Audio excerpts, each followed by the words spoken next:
안녕하세요. 정의당 대표 천호선입니다. 정의당 당원이라면 좀 재미없더라도 무조건 들어야 할 의무 방송 천호선의 브리핑입니다. 그 네 번째 시간 시작합니다. 지난주 통합진보당 해산 판결 이후에 전국이 매우 혼란스럽습니다. 보수와 진보 간의 갈등은 격화되고 국제인권단체의 비판이 줄을 잇고 있습니다. 지난 토요일 박근혜 대통령은 자유민주주의를 지켜낸 역사적 결정이라고 말했습니다. 그러나 대한민국의 역사는 곧 자유민주주의를 뒤흔든 역사적 과오임을 증거할 것이고 그 책임을 두고두고 박근혜 대통령에게 물을 것입니다.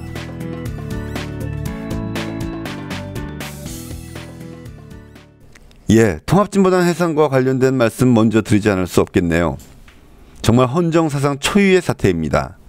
강령과 활동의 목적이 헌정 질서를 위협한다는 명백한 증거가 없음에도 불구하고 일부 주도 세력의 언행을 문제 삼고 이를 확대해서 당 자체를 아예 해산해버리는 무모한 판결이었습니다.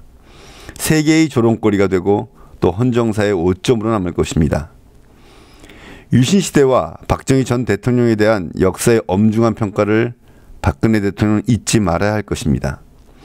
대통령이 앞장서서 국민을 이념으로 갈라놓고 갈등을 조장하고 선동하고 또 공격하는 것을 자랑스럽게 생각하는 것은 참으로 불행한 일입니다. 이 사건 이후로 우리 당에 대한 주목도도 높아졌죠. 함께 같이 있었다는 사실 때문에 혹시 같은 정당 아니냐 내지는 무엇이 다르냐라는 질문도 있고요. 강령을 문제 삼으면서 진보정치 전체를 싸잡아 비난하기도 합니다. 통합진보당의 강령, 당시에 세 당이 통합할 때 잠정적으로 작성했던 것입니다. 따라서 내부의 의견 수렴이 충분한 것은 아니었지만 그리고 그 내용엔 시각의 차이도 있겠고 과거의 이념적 관성이 남아있는 것도 있지만 정당 해산의 어떤 근거도 될 수 없을 것입니다. 물론 두 당 간에 많은 차이점들이 있지만 특별히 북한에 대한 태도에선 분명한 차이를 가지고 있습니다. 남북관계 매우 특수합니다. 한 민족으로서 통일의 상대이기도 하고 유엔에 동시에 가입한 국가 대 국가의 관계이기도 합니다. 또한 평화를 지키기 위한 상호 간의 1차적 결정적인 협상의 대상이 되고 있죠. 우리는 북한의 인권 문제 분명히 제기되어야 하고 또 3대 세습 문제에 대해서 반대하고 있습니다. 그러나 남북관계의 외교적 측면들을 고려할 때 이를 압력과 강압으로 해결할 수 있다고 생각하지 않습니다. 통합진보당은 우리 당보다는 남북관계의 어떤 한민족으로서의 통일의 상대로서의 측면들을 주로 강조하면서 인권 문제나 3대 세습 문제에 대해서 소극적인 것이 분명합니다. 우리는 그런 부분에 대한 차이가 있다는 것을 분명히 해두고자 합니다. 이석기 의원 사건 분명한 일탈이라고 생각합니다. 저는 개인적으로 내란 음모가 성립한다고 생각하지 않습니다. 그러나 그 발언에 대해서 정치적 책임을 져야 할 것이고 이에 대한 사법적 판단은 진행 중에 있습니다. 그러나 다수의 당원은 이와 무관합니다.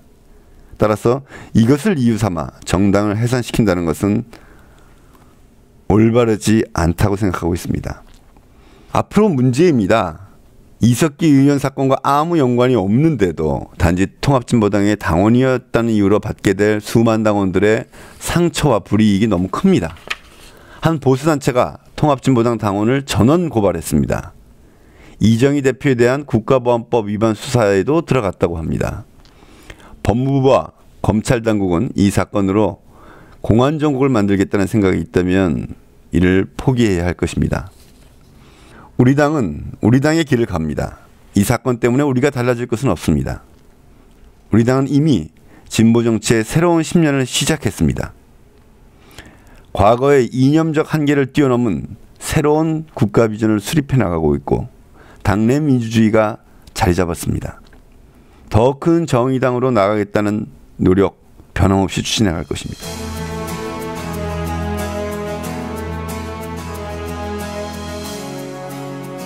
북한 인권 결의안이 지난달 유엔 3위원회를 통과한 이후에 총회에서도 통과됐습니다. 지난번 3위원회의 통과와 마찬가지로 이번 북한인권결의안의 통과는 북한 인권 현실에 대한 국제사회의 커다란 우려가 담긴 것으로 북한 당국은 이를 무겁게 받아들이고 인권 개선을 위해서 노력해야 할 의무가 있습니다. 북한 인권 문제와 관련한 정의당의 입장을 다시 말씀드리고자 합니다. 북한 인권 문제가 심각한 수준이다 라는 국제사회의 판단은 존중되어야 합니다. 상당 부분 사실일 것입니다. 우리 정치권 역시 북한 인권을 실질적으로 개선하려는 노력을 전개해야 합니다. 북한 인권 문제가 우리 내부에서 갈등과 정쟁의 소재가 되는 것은 바람직하지 않습니다. 특히 이념 갈등을 조정하여 상대방을 공격하기 위한 수단이 되는 것에 대해서는 정의당은 분명한 반대 입장을 가지고 있습니다. 북한 인권 개선은 우리 사회 다수의 합의와 공감 속에서 합리적 방법으로 추진되어야 평화도 지키면서 실질적 성과도 내올 수 있을 것입니다. 정의당은 한반도 평화를 지키고 진정으로 남과 북 모두의 인권을 개선하는 책임 있는 정당으로서 새해부터는 북한 인권을 개선하기 위한 평화적이고 실효 있는 노력을 전개해 나갈 것입니다. 내년 초에 우리 당은 유엔의 북한 인권 조사에 대한 이야기를 직접 구체적으로 들어보려고 합니다. 아직 구체적인 계획이 서 있지는 않고 확정되는 대로 말씀드리겠습니다. 탈북자들도 만나보려고 합니다. 균형 있는 탈북자들을 만나서 북한 인권의 실태를 있는 그대로 파악하고 그에 대한 대안을 만들어 가고자 합니다. 또 남북 국회 차원에서 인권 개선을 위한 대화를 추진하려는 것도 검토하고 있습니다. 아직은 다 초기 단계이기 때문에 세세히 말씀드릴 수는 없지만 바로 이런 것이 북한의 인권을 실질적으로 개선시키는 방안이다 라는 것을 정의당이 몸소 실천을 통해서 보여나갈 것입니다.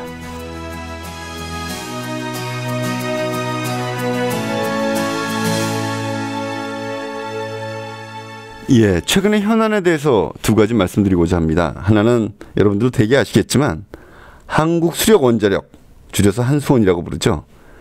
간단히 얘기하면 댐과 원전을 관리하고 발전하는 것을 총괄하는 공기업입니다. 한수원 내부 서버가 해킹돼서 자료가 상당수 유출되었습니다. 이 해킹을 한 그룹들이 스스로를 원전 반대 그룹이라고 주장하면서 폭파 위험까지 말하고 있습니다. 우리 정의당은 원자력 발전소의 궁극적 폐지와 월성 1호기 가동 중지를 당론으로 분명히 하고 있지만 이와 같은 테러적 행위나 그 협박 행위에 대해서는 동의할 수 없습니다. 상무위원회에서 심상정 원내대표도 말씀하셨지만 지구상의 가장 위험한 물질인 방사능 핵을 다루고 있는 원자력 발전소가 이렇게 허술하게 관리되고 있다는 사실에 대해서 국민은 큰 충격을 받았습니다. 한수원 직원들이 개인 아이디와 비밀번호를 협력업체와 공유했다고 하는데요. 이것도 상식 밖의 일입니다. 그러나 무엇보다도 원전 정책 전반에 대한 근본적인 재검토가 필요합니다. 사이버 테러 집단의 경고가 아니더라도 100% 안전한 원전의 신화는 존재할 수 없습니다. 또 이런 위험 비용까지 고려한다면 원전은 경제적 편익이 없는 그런 발전 방식입니다. 장기적으로 우리는 원전이 없는 에너지 정책으로 나가야 합니다.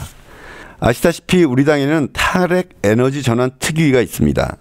김재남 국회의원과 그리고 조승수 정책위의장이 공동 위원장을 맡고 있습니다. 이곳에서 한수원 유출 자료 목록 및 내용을 받아볼 생각입니다. 과연 위험한 것이 있는지 아닌지 이런 것들을 보고 우리 당이 이에 대한 입장을 조만간 구체적으로 밝힐 생각입니다.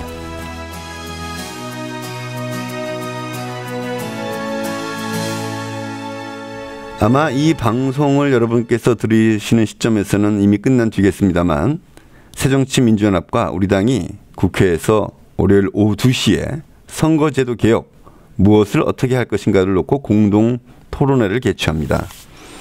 선거제도를 어떻게 바꿀 것인가 설왕설래 각종 주장들이 있습니다.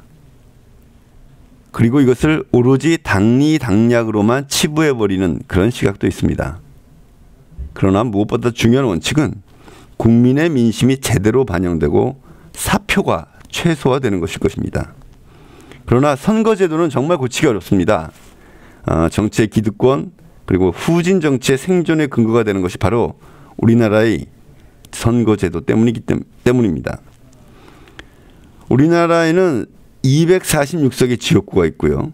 54석의 비례대표가 있습니다. 그 어느 나라보다도 비례대표 수가 적죠. 그래서 비례는 적고 소선거구제는 승자 독식의 구조로 이루어져 있습니다. 그래서 국민의 민심이 왜곡돼서 반영되는 것이죠. 오랜 동안 진보 정치에서는 꼭 또 진보 정치뿐만 아니더라도 합리적인 정치 세력들 내에서는 독일식 정당 명부 비례대표제가 기본 방향이 되어야 한다고 주장해 왔습니다. 혹시 모르시는 분들을 위해서 간단히 설명드리면요. 독일에는 국회의원이 598명이 있는데 이 598명이라고 생각하지 않고 100명이라고 놓고 보겠습니다. 이 중에서 비례가 반, 소선거구제 지역구가 반입니다. 50명씩 뽑게 되어 있는 것이죠. 만약에 한 정당이 비례대표, 즉 정당명부 투표에서 30%를 얻었다. 그러면 100석 중에 30석을 얻게 되어 있습니다. 그런데 지역에서 20석을 얻었다면 비례대표 후보 명단 중에서 10명까지 순위 10번까지를 당선시켜서 30석을 보장하는 그런 제도입니다. 결과로서 지지받는 만큼의 의석을 보장하는 제도가 되는 것이죠. 이것이 가장 합리적이다라는 데서는 정치학자들 내부에서도 이의가 없습니다. 문제는 실천입니다. 오늘 토론회를 함께 하긴 했지만 과연 새정치연합이 스스로의 기득권도 일부라도 버릴 생각을 하면서 함께 선거제도를 바꾸기 위한 모습을 보여줄 것인가? 아직 저는 많은 의문을 갖고 있습니다. 새정치연합의 선거제도 개선이 그저 말뿐인 구두선에 머물러서는 안 될 것입니다. 앞으로 지켜보고 이 부분 냉정하게, 냉철하게 대응해 나갈 것입니다. 정의당 12월 3주차 주간 주요 일정입니다. 12월 23일 화요일 오후 2시 월성 1호기 폐로냐 수명 연장이냐 국회 검증 토론회가 국회의원회 간 제8 간담회실에서 있습니다. 12월 26일 금요일 오후 7시 대전시장 송년회 겸 당원 문화의 밤이 있습니다. 12월 26일 금요일 오후 7시 대전시장 송년회 겸 당원 문화의 밤이 있습니다. 12월 27일 토요일 오후 5시 대구시당 청년당원 송년회가 있습니다. 1월 1일 목요일 오전 11시 2015년 정의당 신년 인사회가 있습니다. 한 해가 끝나가고 있습니다. 새해에는 좀 더 좋은 소식이 전해지길 기원해봅니다. 2015년 새해 다시 뵙겠습니다. 이상 원냉정 기획실 곽고은이었습니다. 이제 다른 때보다 좀 이른 마무리를 할 생각입니다. 원래 인터뷰가 있었었는데요. 인터뷰는 그때그때 꼭 필요한 경우에 하도록 했습니다. 이미 보도를 보신 분들도 계시겠지만 매년 연말이면 교수들을 대상으로 해서 올해의 사자성어를 선정합니다. 올해는 그 1위가 27.8%가 선택한 지록위마라고 합니다. 사슴을 가리켜 말이라 한다라는 이야기고요. 누구의 말씀을 떠나 올해는 수많은 사슴이 말로 바뀐 한 해였다. 또 세월호 참사, 정윤회의 국정 개입 사건 등을 보면 정부가 사건의 본질을 호도하고 있다라는 지적에 부응하는 그런 사자성어였던 것 같습니다. 그런데 이 1등 말고도요. 바로 뒤를 이은 몇 개의 사자성어가 있습니다. 하나는 삭족성리, 어렵습니다. 발을 깎아 신발에 맞춘다는 데서 유래한 말, 불합리한 방법을 억지로 적용한다는 의미죠. 이 삭족성리가 23.5%였다고 하고요. 그 다음에 20.3%의 지통재심. 지통재심은 지극한 아픔에 마음이 있다는 뜻이다 라고 해서 한 교수님은 세월호 사건이 우리 마음에 지극한 아픔으로 남아있다며 정치 지도자들이 지녀야 할 마음이자 자세라고 평했습니다. 또 0.1% 차인데요. 참불인도. 참불인도는 세상에 이런 참혹한 일은 없다라는 뜻을 담고 있습니다. 역시 세월호 사건이 우리 지난 2013년에 가장 큰 아픔, 가장 큰 숙제로 남아있다는 뜻일 것입니다. 예, 저들은 이번 통합진보당 해산 전국을 이용해서 정윤회 사건 그리고 세월호 진실규명을 최대한 덮으려 할 것입니다. 그러나 정의당은 한시라도 한눈 팔지 않고 이에 당당하고 단호하게 대처해 나가겠습니다. 다음 주에 뵙겠습니다.